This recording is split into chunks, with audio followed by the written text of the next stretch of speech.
Over the past several decades, we've seen some dramatic shifts in our market that have created some uncertainty and uneasiness. Who is our customer now? How do we find them? And what is it that they actually want and need? And more importantly, how do we share the value of what we do in a way that earns their emotional and financial trust? Come with me and let's find this out. This is Proactive Connection.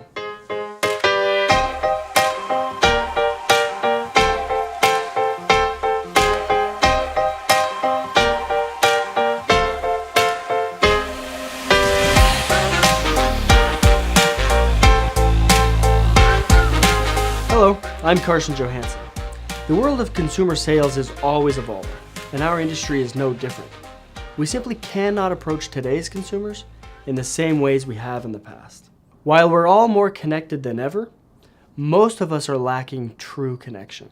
We're losing that basic human level of connection in our homes, at our schools, in our workplaces, and certainly in our preneed appointments. Today's consumer, including you and me, has access to the greatest amount of information of any generation, yet we find ourselves paralyzed when confronted with a decision. In an effort to simplify, we take the path of least resistance. We are motivated to make our purchases without ever interacting with another human, much less a salesperson. If we are to truly reach today's consumer, we have to create an impactful buying experience based on real human connection. Connection starts with how we see others and how they see us.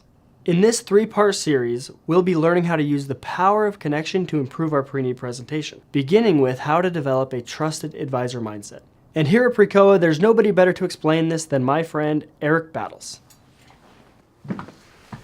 All right, so we're talking today about developing a trusted advisor mindset. And in order to do that, I think one of the first things we've got to do is talk a little bit about why that's important in the first place. 40 years ago or so, before the advent of the internet, there was this phenomenon in our society called information asymmetry. And what that really means is just that it was an unfair distribution of information, meaning that in an exchange or an interaction between sellers and buyers, the sellers had all of the information where the buyers had very little. And so you think about, for example, if you go over to purchase a car, you were meeting with your insurance agent or you were meeting with a mortgage broker. The seller in that case knew far more about the type, about the car, about the model, and about all the features and benefits of that car and how that would work than any of us did. And that left us in a position that could be kind of difficult, especially if that position were taken advantage of.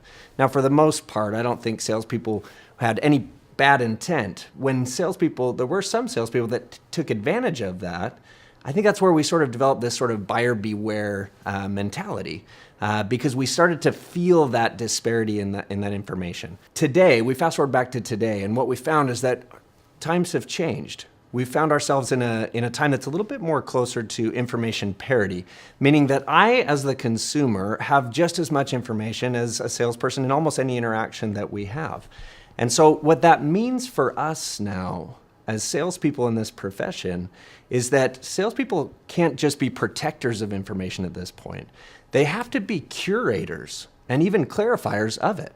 And what that means is we have to begin to help the people that we meet with to navigate through the blizzard of opinions and statistics and all kinds of pieces of information that are out there. In fact, we probably have too much information these days, which often causes, I think, a lot of people to fall in that sort of decision paralysis state. So what does that mean for us in our profession? I think what it means is that as preneed professionals, we can't just be order takers. We have to really step into a position where we can serve our families by becoming their trusted advisors, helping them to navigate through the blizzard of information that is before them so that they can truly make the best decision they can on behalf of their family. When it comes to becoming a trusted advisor, I think the first step is really learning to see people as people. And what I mean by that is that's sort of the core of what empathy really is. Empathy is all about connection.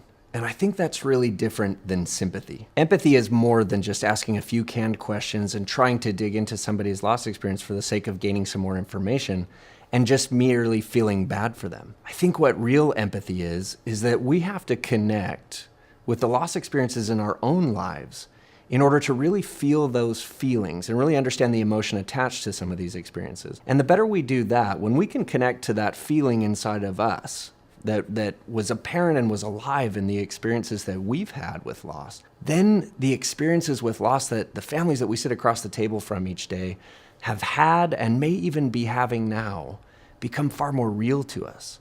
And when they become real to us, then we begin to see these folks differently. And when we begin to see them differently, we begin to speak and behave differently.